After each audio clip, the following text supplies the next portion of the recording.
cordial saludo, espero que estén muy bien. Como ustedes saben, hoy se cumplen 33 años de la muerte de Stanislao Zuleta.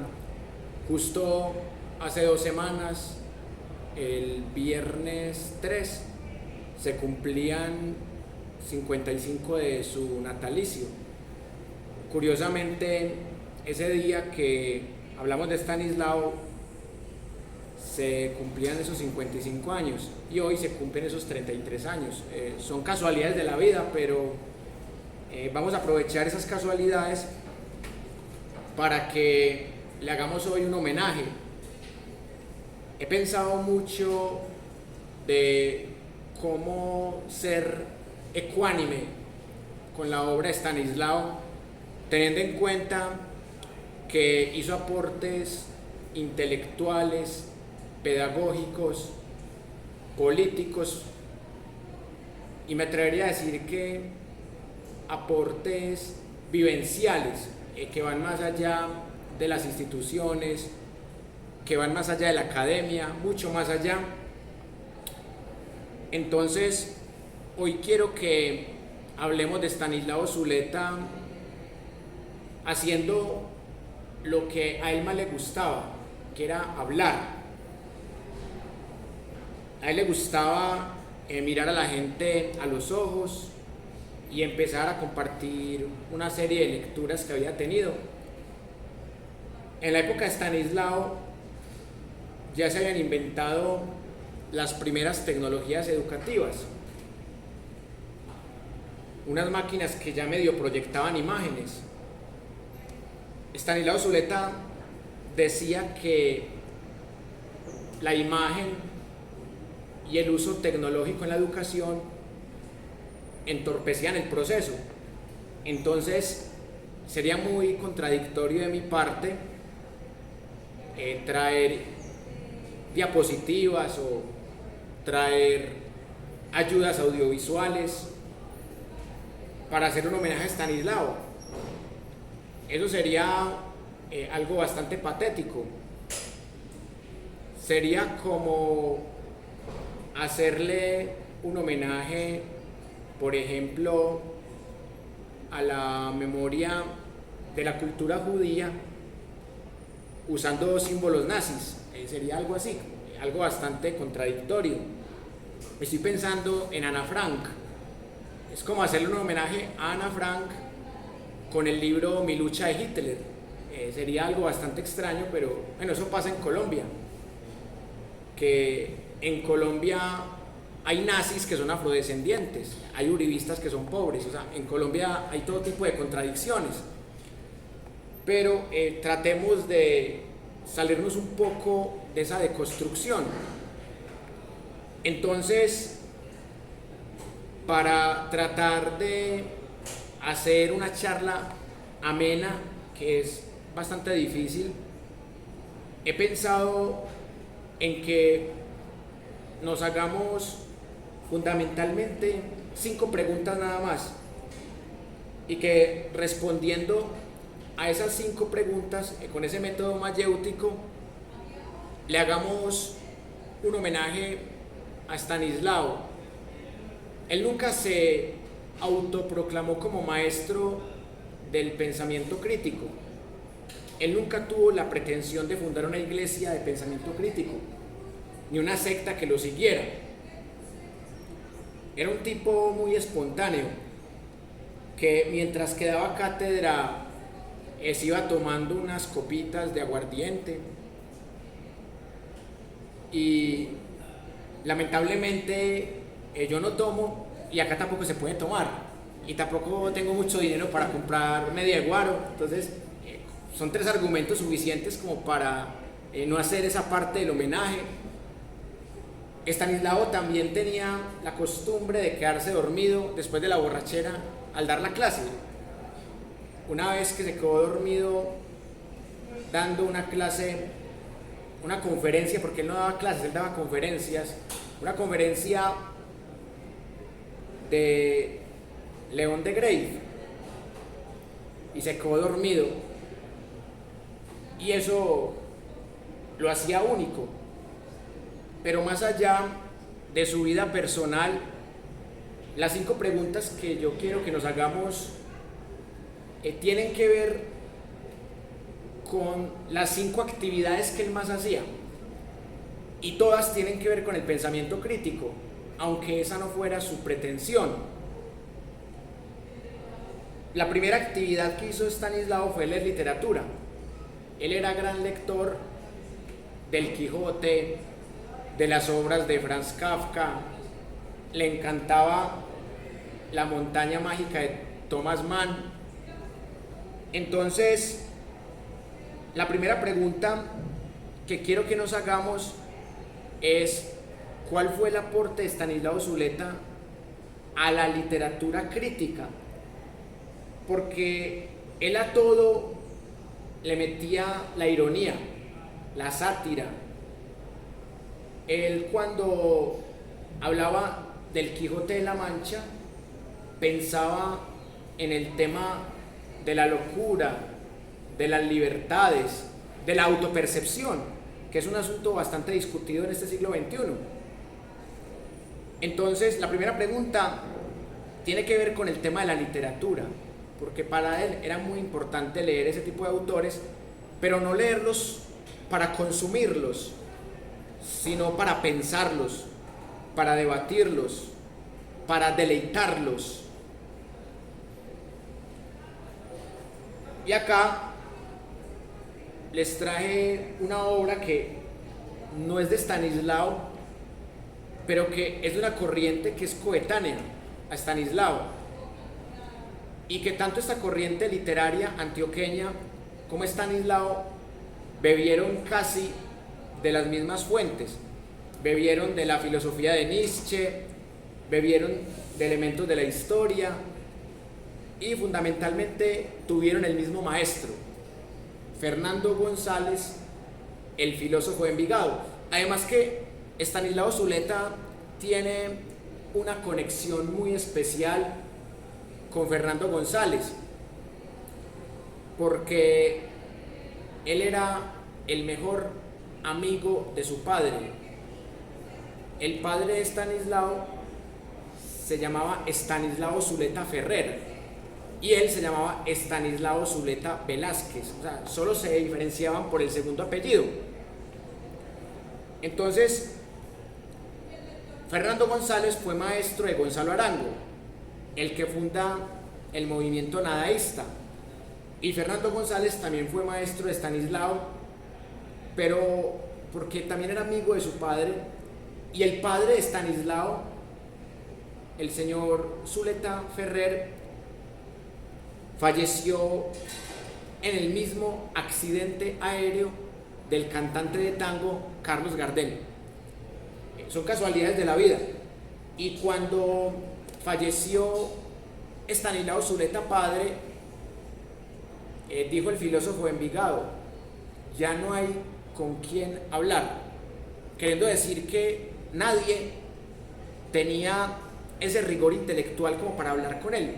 Eso puede sonar un poco petulante e ir en contra de algo que dijimos aquí en la primera clase, de la humildad intelectual, pero en ese caso no es un tema de humildad intelectual, sino de reconocer que eran muy ilustrados, o sea, eran tipos muy académicos, eran tipos que se la pasaban leyendo casi todo el día, tertuliando,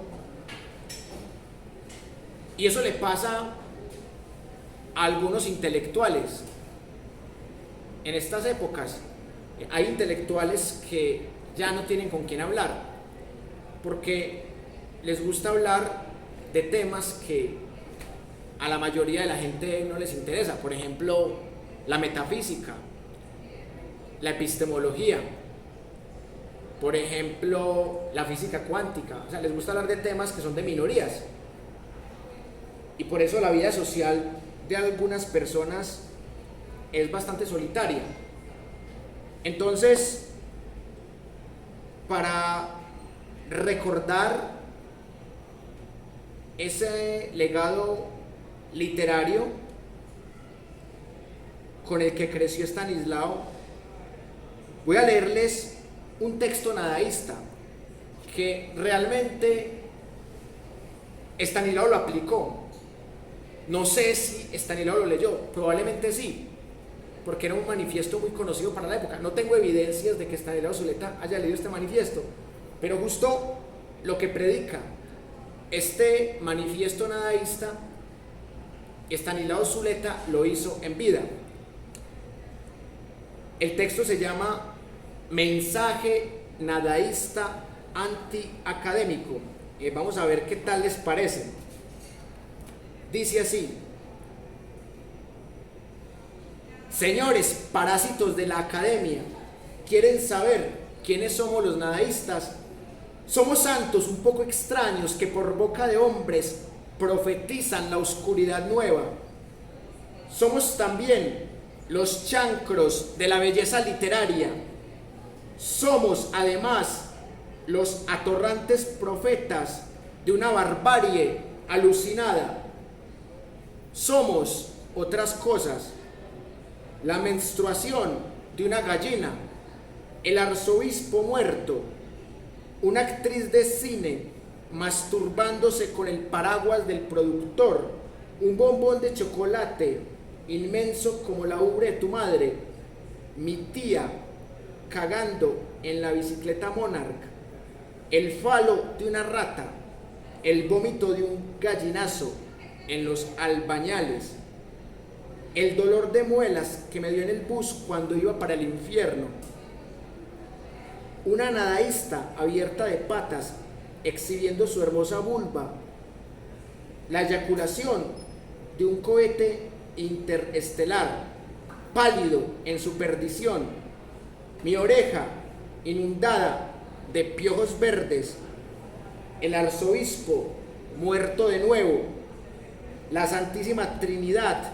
tomando su té en el Astor, Julie London cantando por la vagina, un espiritual melancólico, un anciano metiéndole la verga a un pato sin cabeza, un hermafrodita preñado bailando merecumbé en la taberna de la esquina. Los monjes se masturban en comunidad después de rezar las oraciones de la noche. Le metí a una mujer la pierna por la boca y después de reventarle el estómago, saqué mi dedo gordo por su ingle para rascarle los piojos del pubis. Un canónigo violando la catedral para sacar la caja de dientes que se le había olvidado en el sagrario. Tu prepucio con una incrustación de oro del Chocó, tu propia condenación, etc. Somos, en fin, los mejores escritores colombianos que vamos por las avenidas machacando la vida con palabras feas, bebiendo en bares turbios, estupefaciéndonos, emborrachándonos, jugando billar, usando blue jeans y camisas rojas, no discutiendo los problemas del arte y la literatura, porque eso nos importa un solemne culo. Queridos viejos reumáticos de la academia, ustedes existen y ¿qué? A nadie le importa. Entonces, ¿a qué armar tanto escándalo? Es triste contemplar el ridículo alboroto de sus existencias en torno a lo que ustedes son, una manada de vejetes con peluca, caspa, dientes postizos, vicios solitarios y paraguas con capacidad ecuménica de ensombrecer el sol cuando sacan el perro a mear en el parque. Ustedes se han pasado la vida parpadeando ante los libros para acabar en un oscuro prostatismo y ser los policías del orden público idiomático. ¿No les duelen mucho las nalgas de estar sentados en esos bien viejos bancos discutiendo si huevonada se escribe con B ebria o teologal? ¿Por qué desprecian así la vida? ¿Por qué no se consiguen un amante y van a adorarse a las playas en lugar de agotar su pobre energía en medio de elucubraciones calvas y dolor de hígado, cómprense unos zapatos de gamuza, una guayabera y una camisa roja, y en vez de dormir al lado de alguna acabada vieja menopáusica, váyanse a bailar cha-cha-cha en los horribles sótanos de la noche y emborrachen hasta el último gusano de su aparato digestivo. ¿Para qué hacen esos congresos tan aburridores? Eso de la cultura se acabó. Ustedes no sabían que el nadaísmo es una revolución al servicio de la barbarie y que la barbarie es el único idioma que hablamos en Colombia. No se preocupen de cosas tan idiotas como el idioma. Esas son naderías que nada tienen que ver en esta época llena de explosiones radiactivas, de ángeles nerviosos, pestañas postizas y putas místicas. ¿Qué es eso de arreglar el idioma? Nosotros somos unos indios que no sabemos hablar y no queremos aprender. Váyanse de aquí con sus pergaminos y sus plumas de gallina a escribir sus pendejadas. Nosotros estamos borrachos de marihuana y papagayos y no queremos saber nada de esas cosas de gramática y Salamanca. El idioma castellano solo nos sirve para enamorar a la sirvienta y hacerle el amor en la cocina. ¿Qué diablos nos importa que el labio se escriba con B labial, si al fin de cuentas el oficio de ustedes es cerrarnos la jeta para censurarnos nuestros negros y alucinados poemas sobre los esponsales del gonococo? Señores ratas de la academia, queremos darles un consejo de brujos. ¿Por qué no se suicidan? No duden, contarán desde ya con el eterno agradecimiento del arte y de la humanidad. Pero ya sabemos, ustedes son unos cochinos cobardes. Todo lo que ustedes saben sobre la muerte es que suicidio se escribe con C y que vida se escribe con V de vómito. Ustedes son tan ignorantes al saber todo esto que ustedes ignoran el efecto que produce la marihuana en el espíritu. Prueben la hierba mágica y verán que es imposible escribir un soneto o redactar un discurso de ingreso a ese burdel. Ahí les mandamos un polvito de cocaína y si no se lo enloquecen de ganas de fusilar la retórica y de ingresar a nuestro loco y santo movimiento nadaísta, entonces es que ustedes no tienen más remedio que seguir siendo académicos. Lo que a las luces de la teología y el psicoanálisis nos parece una enfermedad incurable.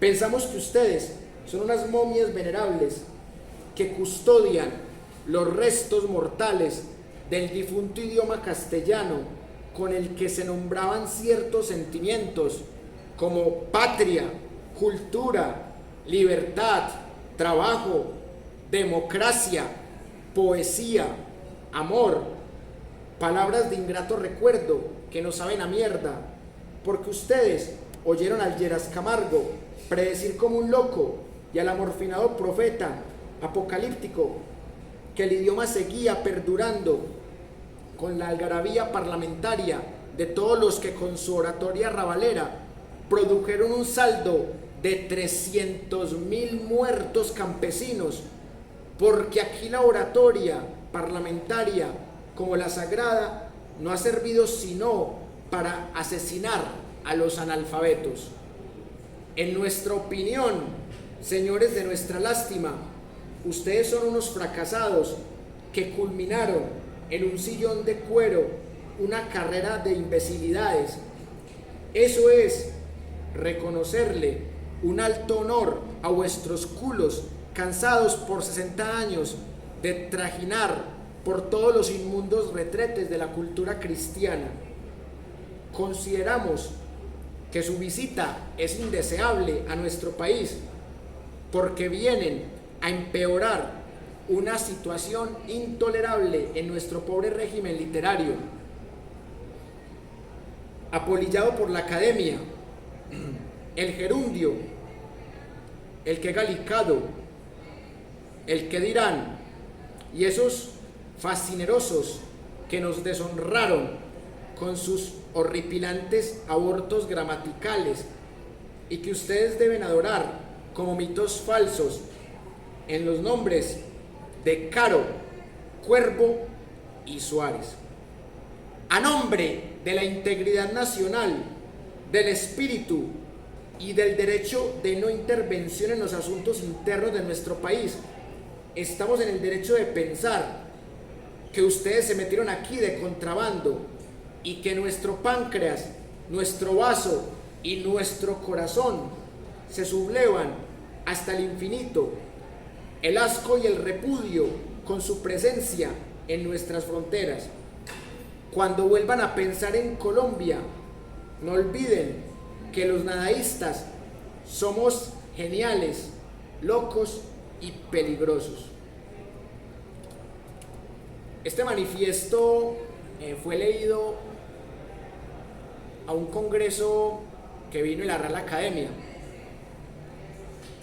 Y ustedes pueden notar aquí una idea bastante anárquica, porque se habla de todos los aspectos que la religión y la moral dominante han prohibido. Hablar de temas sexuales, hablar de temas ateos o temas anticristianos, criticar la gramática ortodoxa de la lengua castellana, criticar la politiquería del Frente Nacional, que ahí mencionan al presidente Carlos Lleras Restrepo, que es el que sale en el billete de 100.000. Un presidente que intentó hacer una reforma agraria, pero no le funcionó y terminó favoreciendo al candidato del Frente Nacional, Misael Pastrana, en el famosísimo robo electoral a Rojas Pinilla, que eso fue lo que dio origen a la M19. Entonces, cuando yo conocí la obra de Estanislao Zuleta y cuando conocí este manifiesto, empecé a atar cabos y vi que Estanislao Zuleta leía la literatura de una manera muy rebelde, porque él no solamente quería entretenerse o consumir letras, él quería rebelarse a todos los sistemas de poder, a la Iglesia, a la Real Academia Española, a las universidades, a la familia. ¿Qué dice la compañera? Profesor, por ejemplo, me parece que para uno analizar el pensamiento o lo que escribe una persona, hay que analizar también el contexto en el que esa persona como que crece. Porque Sí. si uno habla en este momento que esa persona estuviera pues aquí, no es lo mismo ser anárquico en este momento que ser anárquico en ese entonces, que había una sociedad que estaba más concentrada en revolucionarse, porque en ese momento estaban todos peleando, que la iglesia que estaba muy ligada a la politiquería. Entonces, que por ejemplo, él me parece que expresaba mucho de la frustración, porque pese a todos los recursos que habían, como que nadie se estaba concentrando en eso, sino que estaban más concentrados como en pelear, revolucionarse, entonces como que estaban muy enojados. Entonces me parece que, es decir, como que era una persona, pues porque mucha gente que no está de acuerdo con él, dice como era una persona muy mala, una persona, los que sí estaban de acuerdo decían que era una persona muy buena, pero pues para poder, ni siquiera era una persona buena o mala, sino que es una persona que vivió en un ambiente muy agresivo con él, entonces pues se volvió también como un pensamiento pues más extremista que lo que uno tiene en este momento, porque ser anárquico en este momento es que pues uy, sí, voy contra el gobierno y no me parece pues como lo que ellos hacen, que es lo que hace pues a veces los encapuchados de la universidad, pero ser anárquico en ese momento era ser más extremista. Entonces me parece que eso era como lo que él expresaba, por eso era como tan explotado y lo que usted dice, que él como que llegaba borracho, pero entonces era como también para poder estar fuerte en ese momento tenía que estar de esa manera. Y es paradójico porque de cierta manera estar borracho es algo normal. Eso es lo que lo hacía más normal, porque el tipo criticaba la iglesia, era ateo, criticaba la universidad, era autodidacta, el tipo criticaba a la derecha, criticaba a la izquierda. Si bien él tenía más simpatía por la izquierda, a él no le gustaba la izquierda cuando usaba la violencia, a él no le gustaba el marxismo, porque él al principio sí le gustaba el marxismo, pero luego se dio cuenta que le gustaba era Marx, no el marxismo, porque el marxismo también estaba utilizando encapuchados, guerrillas, armas. Me parece que mucha gente, por ejemplo, poniendo de ejemplo los encapuchados y cómo empieza la guerrilla, que empiezan pues como con una idea, pero mirándolo actualmente ya como que se perdió esa idea. No sé si se dio cuenta del accidente que hubo Sí me di cuenta, lamentablemente. esta semana, entonces me parece como que nos advirtieron pues por ejemplo mucho a nosotros que ojo que estaban reclutando como mucho a los nuevos, porque llegan y les pintan como una idea muy utópica, como esto es lo que queremos lograr, queremos cambiar el país y todo eso, pero a la hora de poner en práctica, como que esa gente ya está en otra cosa, en otra idea, como que se perdió la idea principal. Pues porque yo personalmente estoy de acuerdo con eso de ir en contra de ciertas cosas, pero no la forma en la que lo hacen. Porque me parece como que ya lo que era la guerrilla, los que son los encapuchados, comenzaron por una cosa, pero ya uno mirando en este momento están ya como perdidos y en otra, pues en otra tónica. Exacto, tú tienes una idea muy parecida a Estanislao Zuleta, exactamente, él defendía eso hace 40, 50 años, por eso les voy a mostrar el libro para que lo miremos y ya empecemos con las tesis del otro libro.